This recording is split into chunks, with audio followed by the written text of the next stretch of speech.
I'm up here, you morons! A little jerk his arm! That's it! That's it! I'm going on the front, you go down the basement!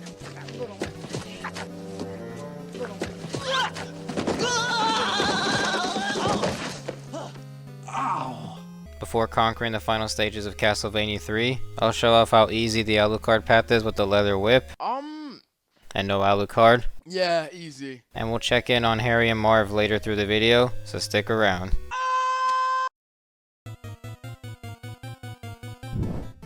I've got a better alliteration of the level name. Instead of the murky marsh of morbid morons, the unholy underpass of unskilled you're bads. Why you bully me? Because you're still gonna watch the video.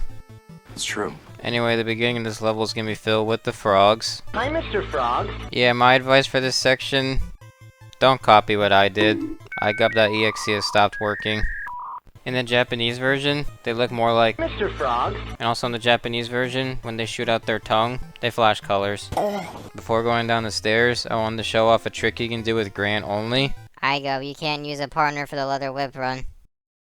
Shut up. So with Trevor, walk down the stairs, and when Trevor's legs are crossed like that, that's the last frame before the screen transitions. Switch to Grant. The goat! Then you'll go down, and then walk back up the stairs. And then don't get alarmed, but Grant might be. Jesus. And as you walk up through more and more of these screens, things just get even more fucked up. What the fuck is going on? I'm not gonna explain how any of this works, but if you manage to figure it out like I clearly did, you'll reach a screen where you get a game over, but you get warped to level 10. What the fuck? Don't worry, that's peak your bad energy, so I'll play through the rest of the game. What do you want? A medal? Because I unfortunately took a lot of hits, I have to get the piece of meat all the way to the left here, Yeah, you suck. and there's really not much to say on this screen. No, you just fucking suck. And then when you get to this point, doesn't this kind of look like a face? Or is that just me? And then if you break this block here, you can actually walk underneath and then break this block for a wall meat. A wall meat's a wall meat, but they call it le wall meat in France. Boo! And unfortunately in my original Castlevania 3 video, I already used the Sans Undertale joke. We'll save that card for later. Once again, if you just hold right, then none of those ghosts will catch you. And then you're on the final stretch. Just killing some more mudmen, blah blah blah. You're a victim. Alright, look, as long as I don't use the dagger, I'm just gonna keep on going. And on that note, I made it all the way to the end of the swamp. And I would just like to nominate this award to the Konami developer who made the level 4 boss even easier than the level 1 boss. What? You just hit, hit again, one more time. That's it for level 4. Castlevania is a series that can make the most jam-packed music, but also make the most creepiest and atmospheric music. Oh, scary! This whole level is basically going to take place in an underground cave. Do you live in a cave? Avoid those acid bubbles as they actually hurt you. When you see this fire mummy, you want to walk to here, let it keep following you, and then you'll be able to get an easy quick kill on it. It goes down. And I will warn you right now, there is no reason to sit around and wait for all the blocks to melt to go on the lower path. Can this game just not? Nobody likes you! Seriously, what pinhead's gonna sit around and wait for all those blocks to melt? Unfortunately, when you kill the fire mummies, you have to wait for their trail of fire to disappear. And just a question, how can a mummy be on fire? What are you, fucking stupid? Huh? And then it's every year bad's worst enemy. Basic platforming. When you get to over here, you have to get really close to that block with the leather whip to be able to get that meat. Tasty, juicy, scrumptious. And then after you make your way up, you reach the level 5 boss. The less difficult version of Dracula. A miserable little pile of secrets! Quick difference to point out, Alucard's projectiles are a lot slower in the Famicom version. So if you stay close to him, and when he raises his arm, if you jump and whip, you'll hit him and get rid of all 3 of his projectiles. This isn't a bar fight. This is literally the first phase of Dracula in Bloodlines. And to all those who think Castlevania 4 is still better than Bloodlines, Have some class. so pretty much after doing this for a while, you've defeated Alucard. And guys, I can't take Alucard, so he's also gonna... He's not gonna find anybody else because he's the worst partner in this game. Emotional damage! Fuck you. For some reason, level 5 continues on. This part is very short though, but I'm just gonna off myself and get rid of this stupid dagger. That's better. There's not much to say other than this part is infinitely spawning mummies. Pretty much the best you're gonna hope for is just getting hit once. Lame! There's a cross in that candle, so I'm trying to avoid it. But with these crumble blocks, if you jump, then immediately jump again, you can actually prevent them from crumbling. Incredible. And since I'm pretty good, I'll just keep doing it over and over again with no consequences.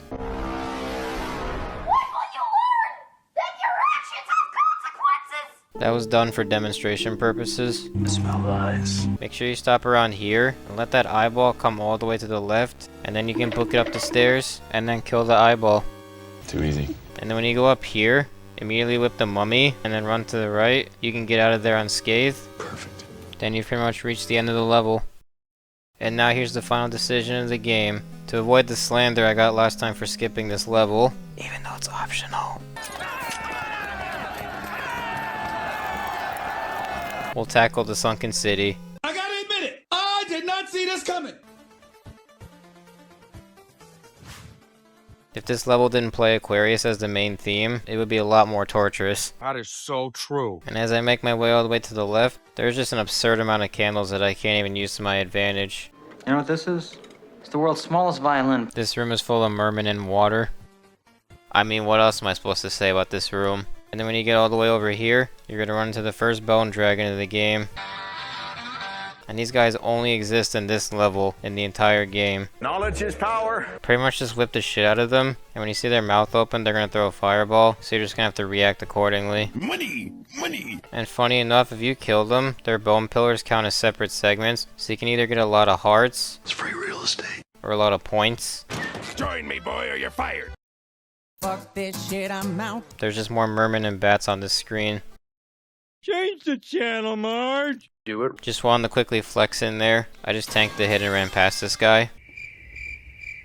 That's all I have to say. At least with this bone dragon, it's a lot easier to kill and react to. After you kill him, you can get the worst piece of meat location in the entire game. Can we please give that one more time? You basically have to jump into it and whip, because if you just stand there and whip it, it just goes falling into the water.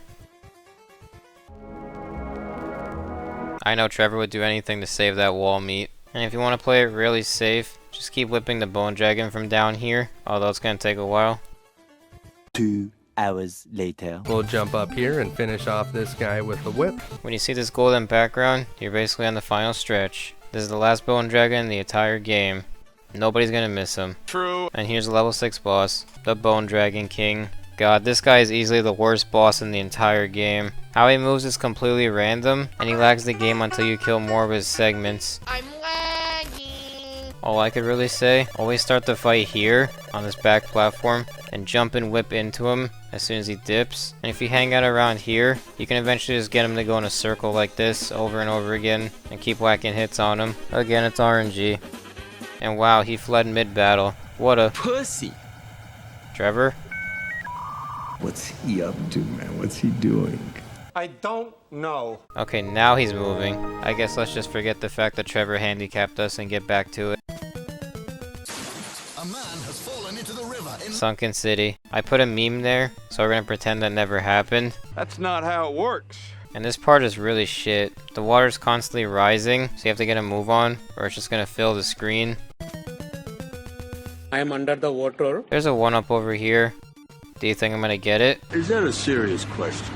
Obviously not. When you get up this ladder, you're halfway done with it. It just does not help that there's constant mermen and bats spawning. You know what this is? And Candle's trying to give me the whip upgrades. It's the world's smallest And also crumbling blocks. violin. And then when you get to here, you'll see the boss's HP bar come back. And this loser's back. I just stand on the left side because he comes out of the left wall. And you can score some hits on him. And he'll pretty much just circle you.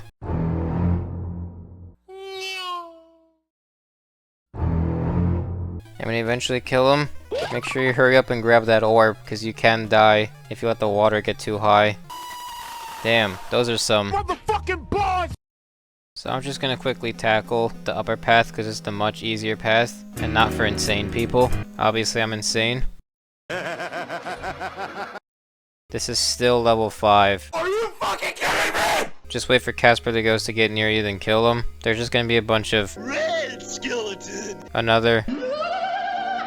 And that was literally the whole screen. But when going through the previous section, make sure you have enough health. There's no piece of meat, and your health carries over into the next level. Oh man, we're so dead. And this guy looks pretty familiar. It's the level 1 boss. We're so dead. But he's actually had a huge glow up. He has a lot more HP this time around. And those bone projectiles are really annoying to deal with. We're screwed. Best strategy I found, you want to crouch and whip, but also time your whip attacks to take out his flying bones as well. Those bones will come out every time you hit them. Spooky, scary skeleton. You can basically stay on the right side, get your attacks in, walk around over the blocks, he'll follow you, and just keep looping. Smell lies. Nope, it is that easy. Just that easy. Just don't whip that block there, it'll just make things more difficult. All I'm saying. Honestly, I only want to cover this level because I really like the unique theme that it has. Knock off all that high society crap and play some of this. 1, 2, 3, 4.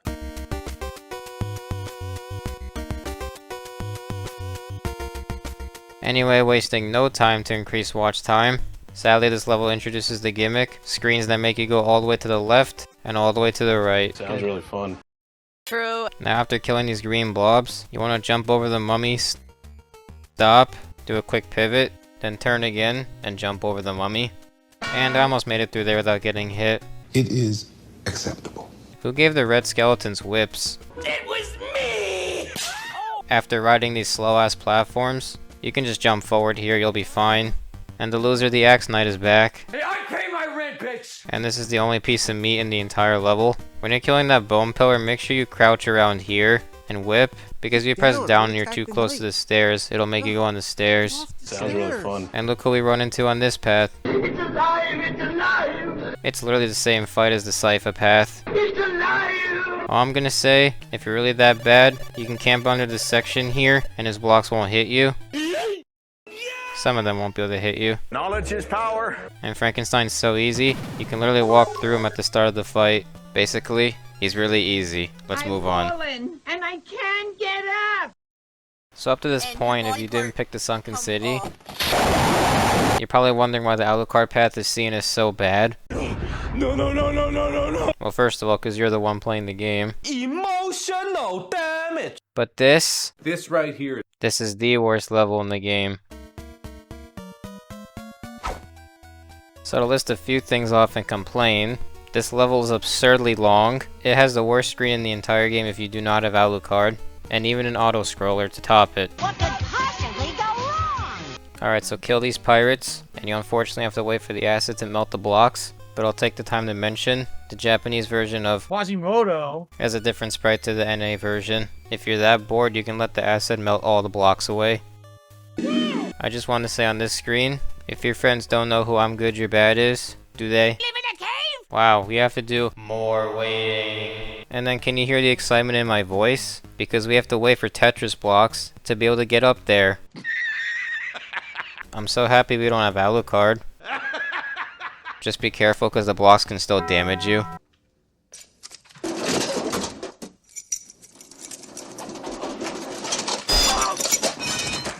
Alright, once you kill... Sans Undertale! Well, you got that out of your system now? just stand here. It'll make that green blob float down, and you can kill them. Another tasty wall meat over here. Oh. And then we're at the mini-boss. Instead of fighting Medusa as a mini-boss on Cypher's path, I will fuck the shit out of that. you're just fighting the bat again. Okay, normally you can just use Alucard and fly all the way to the top here. We can't use Alucard on the Alucard path. But I actually really enjoy waiting for the blocks to fall. It's a test of patience and memorization, and it takes about 2 minutes to get all the way to the top. Are you being serious? But I actually enjoy how they don't just stick to one pattern. They actually switch the pattern when you get halfway up. I think that's really cool. Did you hit your head or something? What do you mean?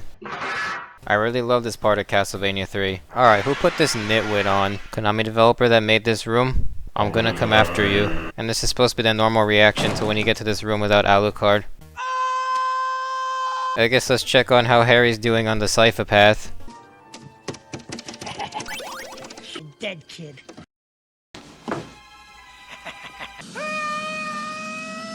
can confirm he's not doing much better. You know, for a path that's all about going through the caves and mines, there's not that many. Spiders! Unfortunately, when you get up here, you're at the mercy of the bird's RNG flying patterns. Here's like I'm gonna get the 1-up. Oh, come on, you should have said... Is that a serious question? This room is an even worse version of going all the way to the left and then all the way to the right because of the constant bat spawns and the platform's constantly crumbling under you. So use the technique I showed earlier to avoid making the blocks crumble, and I totally did not learn that my actions have just because I want to flex some more. If you jump at the right timing, Trevor can actually get up on the platform, and if you immediately jump to the right, you can skip this room completely. That's crazy!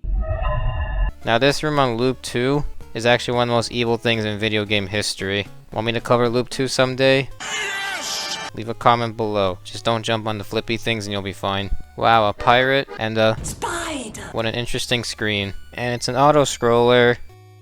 You guys know how much I love auto-scrollers. It's not even the cool one that makes the screen jolt. Anyway, I'm just gonna fast forward the hell out of this. I just want to wrap this level up. Thanks. But when you get to here, make sure you go to the left and stick to the stairs. It's a lot easier than dealing with the right side. Also, don't let these two platforms completely crumble, because if you have no partners... What am I supposed to do? You're just kind of stuck down there. There's another piece of meat, and another axe knight. You just gotta work smarter, not harder. You smart. And it's the same exact bosses from level 7 on the Cypher path. The mummies. And I'll take it from here, Trevor. The Cyclops. And the Leviathan that does not skip leg day. That's a thick-ass mod! The mummies is the same exact strategy I showed in part 1. The Cyclops is once again the same fight from the ghost ship. But fun fact, if you chose the Alucard path, this is the only time you fight him in the entire game. Beep, beep. Versus on the Cypher path, you fight him 3 times. Anyway, just kill him and then you're on the big boy now. Boy, are you fat. The Leviathan's a little different because you don't have an upper platform to lock him in a pattern. Just get him to the rightmost platform, and then after his 3rd jump, he'll shoot the fireballs. Yum! You can dodge the fireballs when he's on the upper platform. However, let him jump twice, then the 3rd jump, walk under him, and get on the other side. Then when he stands back up, from this distance, jump and whip after 2 seconds. You'll get a hit in and kill all his fireballs. Nice. And then just keep wailing on him again, and he'll be back on the upper platform, and you should be able to kill him relatively easily. I didn't even realize I had 18 seconds left. Did you hit your head or something? I think I'm gonna end it off here, and leave the last 3 levels for the final part. And also I just want to give Harry and Marv some time to catch up to Kevin.